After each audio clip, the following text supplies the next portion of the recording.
یہ حماقت ہے. نبوت کامل ہو چکی محمد پر، ہدایت کامل ہو چکی محمد پر صلی اللہ علیہ وسلم، اور اس ہدایت کو اللہ نے ہمیشہ کے لیے محفوظ کر دیا.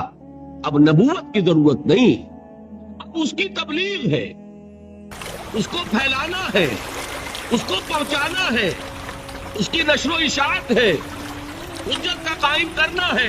اور یہ ذمہ داری ہے اب امت محمد کی صلی اللہ علیہ وسلم.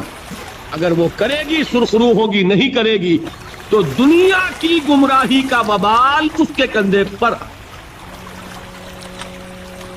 میں اس کی سادہ مثال ایک دیا کرتا ہوں، قرآن مجید میں بھی ہے،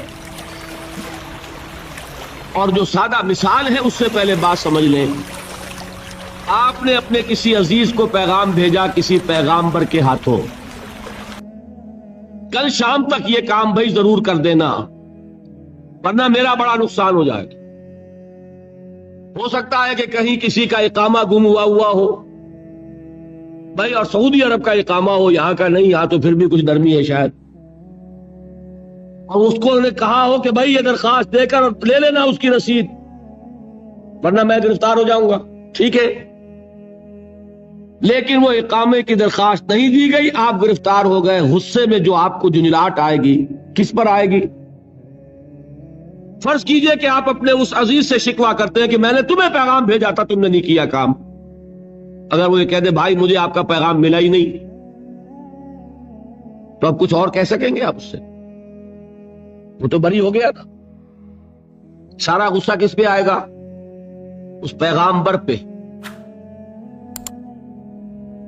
تمہیں میں نے اتنی اہم ذمہ داری سونپی، تم نے اس کا حق ادا نہیں کیا.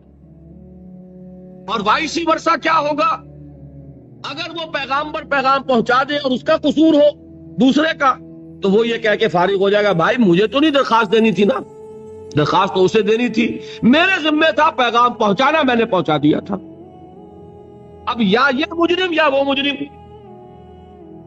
اسی کو ذہن میں رکھیے، اللہ نے پیغام بھیجا رسول کے ذریعے نوع انسانی کے نام. رسول پہنچا دے تو بری، اور ساری ذمہ داری اب انسانوں کی. رسول نہ پہنچائے تو دوسروں کی ذمہ داری جو ہوگی سو ہوگی، پہلی ذمہ داری رسول کی ہو جائے. اسی وجہ سے فرمایا گیا سورہ مائدہ میں یا ایھا الرسول بلغ ما انزل الیک من ربک وان لم تفعل فما بلغت رسالتہ. اے رسول صلی اللہ علیہ وسلم پہنچا دیجئے جو کچھ کہ آپ پر نازل کیا گیا آپ کے رب کی طرف سے، اور اگر آپ نے بالفرض ایسا نہ کیا تو رسالت کا حق ادا نہیں ہوگا. اور اسی کو فرمایا گیا سورہ اعراف کے شروع میں. یہ ہے اہم، نہایت اہم اصول، آیت نمبر 6 سورہ اعراف کی. فَلَنَسْأَلَنَّ الَّذِينَ أُرْسِلَ إِلَيْهِمْ وَلَنَسْأَلَنَّ الْمُرْسَلِينَ. ہم پوچھ کر رہیں گے ان سے بھی جن کی طرف رسولوں کو بھیجا، اور ہم پوچھ کر رہیں گے رسولوں سے تم نے پہنچایا کہ نہیں؟ اے اللہ ہم نے پہنچا دیا. اب تم بولو جو بات تم تک پہنچی تم نے اس کے ساتھ کیا معاملہ کیا. یہ ہے وہ ذمہ داری، جان لیجئے. اب ختم نبوت کے بعد یہ ذمہ داری it has taken the form of a collective responsibility. ایک اجتماعی ذمہ داری ہے. شخصاً کوئی نبی نہیں، کوئی رسول نہیں، آخری نبی محمد، آخری رسول محمد صلی اللہ علیہ وسلم.